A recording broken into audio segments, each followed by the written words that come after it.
Comme vous le savez sûrement déjà, la testostérone est une des hormones indispensables à la bonne santé des hommes. Dans la vidéo que je vais vous présenter aujourd'hui, un youtubeur va faire l'expérience de prendre pendant un mois des pilules qu'on peut acheter en supplément alimentaire pour augmenter la testostérone et nous raconter son expérience. Je vais donc vous commenter cette vidéo, mais avant d'aller plus loin, n'oubliez pas que la façon la plus efficace, c'est de mettre un pouce bleu et en plus, c'est gratuit. Bref, c'est parti pour la vidéo générique.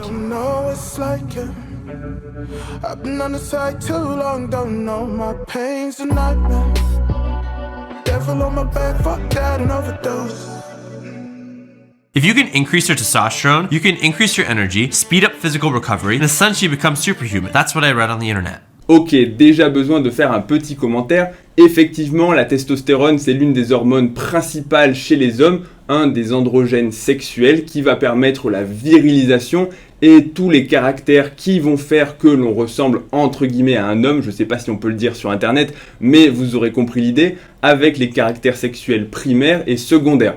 En gros, pour les principaux effets, ça va permettre d'augmenter la masse musculaire ainsi que la force, mais également jouer un rôle sur la santé osseuse, en plus de permettre les fonctions de reproduction avec notamment un rôle dans la production de spermatozoïdes et de sperme, mais aussi jouer un rôle sur la libido, c'est-à-dire le désir sexuel.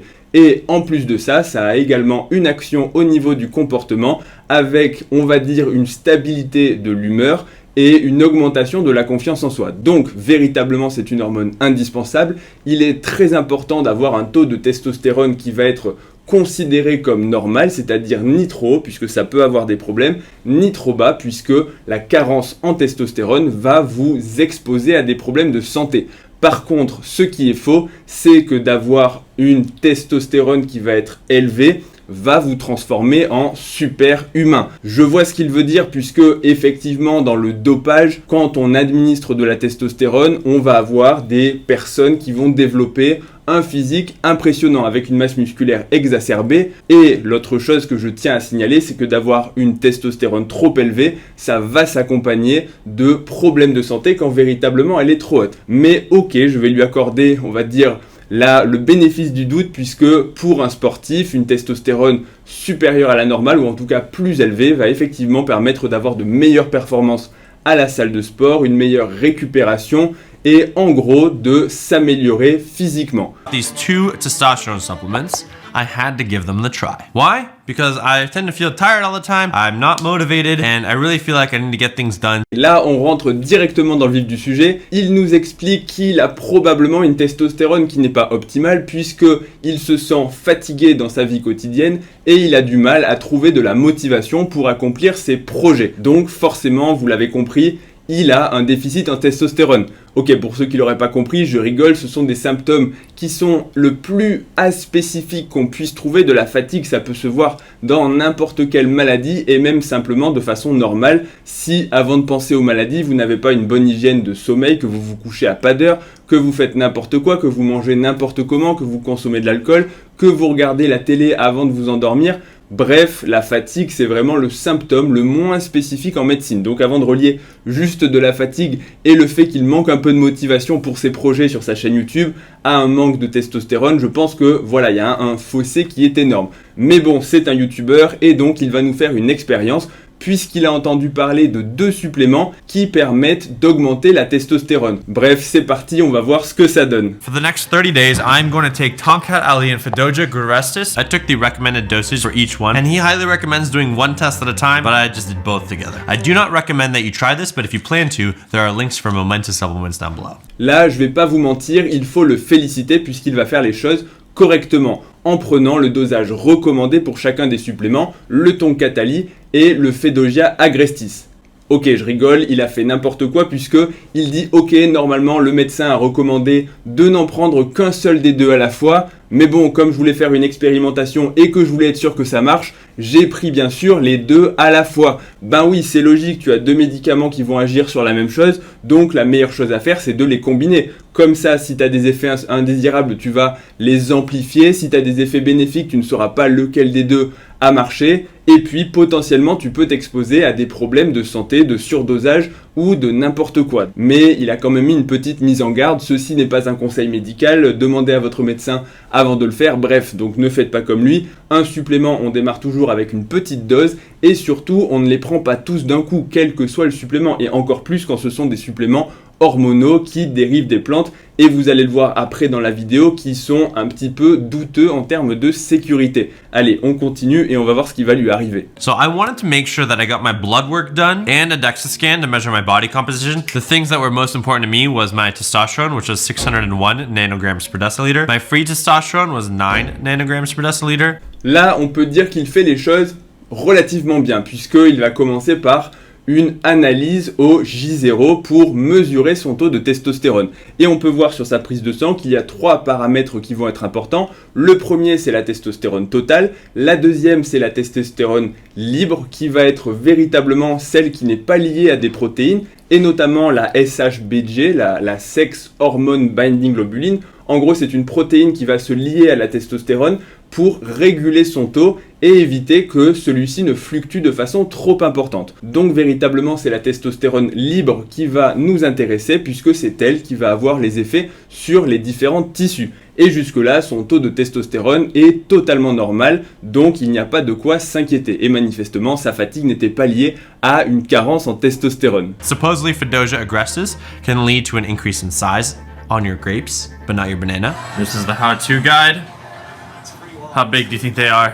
Là aussi, un petit mot, on est obligé de le préciser, dans son protocole, il va également, en plus de mesurer sur un DEXA scan son taux de masse musculaire, son taux de masse grasse et sa masse osseuse, il va mesurer son volume testiculaire et ses mensurations au niveau des 2 testicules, puisqu'il nous explique que ces 2 suppléments sont des herbes médicinales qui vont avoir un effet sur notamment la taille des testicules. Et donc, je vais directement vous dire ce qu'il en est. Ce sont des suppléments qui ne vont pas agir directement sur la testostérone, sinon ça n'aurait pas d'effet. En gros, c'est pas de la testostérone. Quand on s'injecte de la testostérone, il y a ce qu'on appelle un rétrocontrôle négatif qui va s'exercer au niveau des testicules. En gros, les testicules qui sécrètent normalement la testostérone, si vous leur amenez de la testostérone exogène dans le corps, les testicules vont se dire « Ok, on a déjà assez de testostérone, donc on va arrêter d'en produire. » Et comme c'est une glande, c'est-à-dire que son volume va dépendre de sa production, les testicules, commencer à diminuer de taille. Là, c'est l'inverse qui se produit. Le supplément qui est le Fedoja agrestis peut augmenter la taille des testicules. Petit message à tous ceux qui ont des... Bon, allez, on va pas rentrer dans les blagues graveleuses, on va rester médical. Comment est-ce que ça marche? Il faut savoir que au niveau de la production de testostérone, il y a ce qu'on appelle l'axe hypothalamo-hypophysaire gonadotrope. Tout va commencer vers le cerveau au niveau de l'hypothalamus, qui est une glande qui va sécréter de la GnRH. Et cette GnRH va agir directement sur l'hypophyse, qui est une toute petite glande à côté, pour lui dire de sécréter 2 autres hormones, qui sont la FSH et la LH. En gros, les deux vont avoir des actions différentes, mais c'est véritablement la FSH qui va permettre la production de spermatozoïdes, les follicules, et la LH qui va avoir une action plus spécifique sur les testicules pour leur dire de sécréter de la testostérone. Là, j'espère que vous n'êtes pas perdus, mais en gros, ça veut dire quoi? Ça veut dire que si ça a une action pour faire grossir les testicules, ça veut dire que les testicules vont produire plus de testostérone. Et donc, ça veut dire que le mécanisme d'action de ces 2 suppléments qui sont des plantes va être d'augmenter la sécrétion au niveau cérébral de FSH et de LH. Donc, est-ce que ça peut marcher? Eh bien, potentiellement, oui, ça peut marcher, puisque beaucoup de suppléments à base d'herbes vont avoir des effets, puisque souvent on peut dire ce sont des plantes donc ça ne va pas avoir beaucoup d'effets, mais la réalité c'est que non, pas du tout. Il y a des plantes qui sont extrêmement puissantes, d'autres qui n'ont aucun effet, mais le fait qu'une plante puisse potentiellement augmenter le taux hormonal, pour le coup c'est totalement possible. La seule chose c'est que s'il y a de grands effets, ça veut dire que ça peut s'accompagner potentiellement de grands effets indésirables. Dans la vie, tout est un peu une balance, et quand on veut commencer à moduler les taux, surtout au niveau des hormones, qui est quelque chose d'extrêmement complexe, c'est quasiment impossible de ne toucher qu'à une seule chose. En général, tout va être intriqué, et il va forcément y avoir des dérégulations à plusieurs endroits. I really want to understand my blood work, but how do I talk to someone who's knowledgeable? Pete is a fellow YouTuber and he has a ton of experience. I guess one question is like, what are the risks involved in doing a supplement like Tomcat Ali and Fedoja agrestis? These are herbal remedies. They are relatively new. Like a year or two ago, I'd say 2 years ago, nobody was talking about either of these. Nobody really knew about them. They're very new. J'adore ce passage. Avant de commencer son protocole, il nous dit « Je vais demander des informations et des explications supplémentaires sur la testostérone et sur ces deux compléments alimentaires à une personne qui en connaît beaucoup sur le sujet. » Donc oui, bien sûr, tu te dis il va demander à un médecin, à un endocrinologue.